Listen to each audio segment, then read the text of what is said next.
Hello everyone, welcome back to Rithinya's cafe. ನಾನಿವತ್ತೊಂದು ಕಡಿಮೆ ಸಮಯದಲ್ಲಿ ಮಾಡ್ಕೊಳ್ಳಬಹುದಾದಂಥ ಒಂದು ಸೈಡ್ ಡಿಶ್ನ ತೋರಿಸ್ತಾ ಇದ್ದೀನಿ.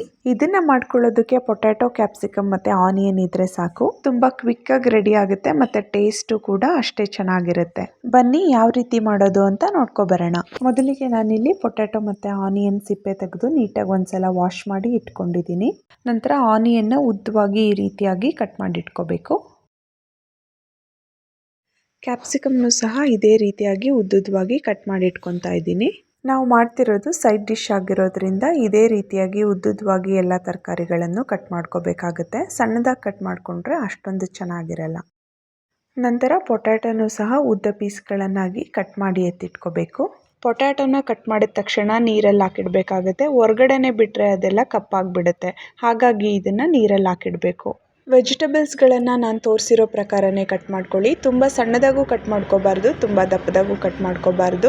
ಇವಾಗ ಈ ಪಲ್ಯನ ಯಾವ ರೀತಿ ಮಾಡ್ಕೊಳ್ಳೋದು ಅಂತ ನೋಡ್ಕೊಬರೋಣ. ಮೊದಲಿಗೆ ಒಂದು ಪ್ಯಾನ್ನಲ್ಲಿ 3-4 ಸ್ಪೂನ್ ಆಯಿಲ್ ಸೇರಿಸಿ, ಆಯಿಲ್ ಕಾದ ನಂತರ ಸಾಸಿವೆ ಜೀರಿಗೆನ ಹಾಕ್ಕೋಬೇಕು. ಸಾಸಿವೆ ಸಿಡಿದ ನಂತರ 2 ಸ್ಪೂನ್ ಉದ್ದಿನಬೇಳೆನೂ ಸೇರಿಸ್ಕೋಬೇಕು. ಉದ್ದಿನಬೇಳೆನ ಲೈಟಾಗಿ ಗೋಲ್ಡನ್ ಕಲರ್ ಬರೋವರೆಗೂ ಫ್ರೈ ಮಾಡ್ಕೋಬೇಕಾಗುತ್ತೆ.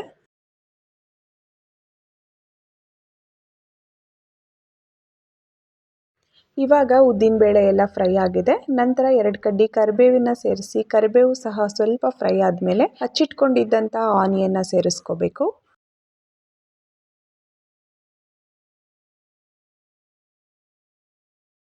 ಆನಿಯನ್ನ 1-2 ನಿಮಿಷಗಳ ಕಾಲ ಗೋಲ್ಡನ್ ಕಲರ್ ಬರೋವರೆಗೂ ನಿಧಾನವಾಗಿ ಫ್ರೈ ಮಾಡ್ಕೋಬೇಕಾಗುತ್ತೆ.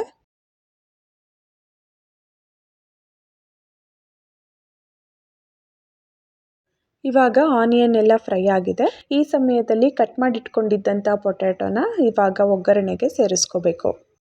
ಪೊಟ್ಯಾಟೊ ಬೇಯೋದಕ್ಕೆ ಸ್ವಲ್ಪ ಸಮಯ ತಗೊಳ್ಳೋದ್ರಿಂದ ಮೊದಲು ನಾನು ಪೊಟ್ಯಾಟೊನ ಹಾಕ್ಕೋತಾ ಇದ್ದೀನಿ. ಪೊಟ್ಯಾಟೊ ಸ್ವಲ್ಪ ಬೆಂದಾದ್ಮೇಲೆ ಕ್ಯಾಪ್ಸಿಕಮ್ನ ಹಾಕ್ಕೊಂಡ್ರೆ ಸರಿ ಹೋಗುತ್ತೆ. ಯಾಕಂದರೆ ಕ್ಯಾಪ್ಸಿಕಮ್ ಬೇಗ ಸಾಫ್ಟ್ ಆಗಿಬಿಡುತ್ತೆ. ಹಾಗಾಗಿ ಕೊನೆಯಲ್ಲಿ ಸೇರಿಸ್ಕೋತಾ ಇದ್ದೀನಿ.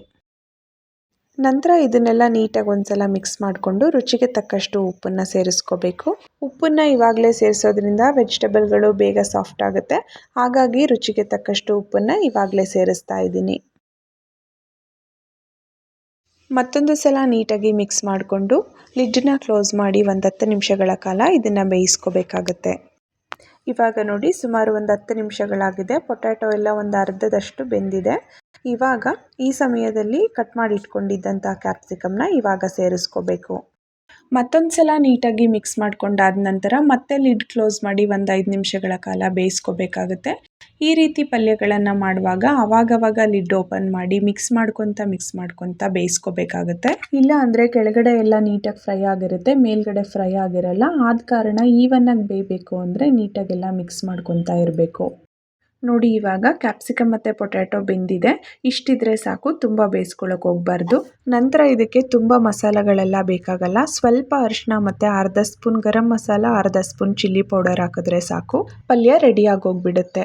ಯಾವಾಗಲೂ ಸಹ ತುಂಬ ಮಸಾಲೆಗಳನ್ನು ಹಾಕಿ ಪಲ್ಯಗಳನ್ನು ಮಾಡಿಕೊಂಡ್ರೆ ಮಕ್ಕಳಿಗೆ ಇಷ್ಟ ಆಗಲ್ಲ. ಹಾಗಾಗಿ ಈ ರೀತಿಯಾಗಿ ಮೈಲ್ಡಾಗಿ ಮಾಡಿಕೊಟ್ರೆ ಮಕ್ಕಳಿಗೆ ತುಂಬ ಇಷ್ಟ ಆಗುತ್ತೆ. ಕೊನೆಯಲ್ಲಿ ತುರಿದಿಟ್ಕೊಂಡಿದ್ದಂಥ ಅರ್ಧ ಬೌಲ್ ಕಾಯಿ ತುರಿ ಮತ್ತು ಕಟ್ ಮಾಡಿ ಇಟ್ಕೊಂಡಿದ್ದಂಥ ಕೊತ್ತಂಬರಿ ಸೊಪ್ಪನ್ನು ಸೇರಿಸ್ಕೊಂಡು ನೀಟಾಗಿ ಒಂದ್ಸಲ ಮಿಕ್ಸ್ ಮಾಡಿಕೊಂಡ್ರೆ ವೆರಿ ಟೇಸ್ಟಿ ಕ್ಯಾಪ್ಸಿಕಮ್ ಪೊಟ್ಯಾಟೊ ಪಲ್ಯ ರೆಡಿ ಆಗುತ್ತೆ. ನೋಡಿದ್ರಲ್ವಾ ಎಷ್ಟು ಕ್ವಿಕ್ ಆ್ಯಂಡ್ ಈಸಿಯಾಗಿ ಮಾಡ್ಕೋಬಹುದು ಅಂತ. ಹಾಗಾದರೆ ಯಾಕೆ ತಡ ಮಾಡ್ತೀರಾ, ರೆಸಿಪಿನ ಸೇವ್ ಮಾಡಿಕೊಂಡು ಒಂದ್ಸಲ ಟ್ರೈ ಮಾಡಿ ನೋಡಿ.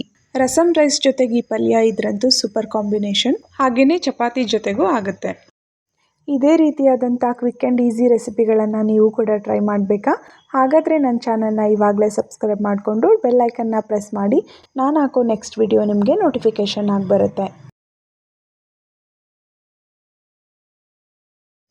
ಮತ್ತೊಂದು ಸೂಪರ್ ಟೇಸ್ಟಿ ರೆಸಿಪಿಯೊಂದಿಗೆ ಮತ್ತೆ ಸಿಗುವ. Thank you so much.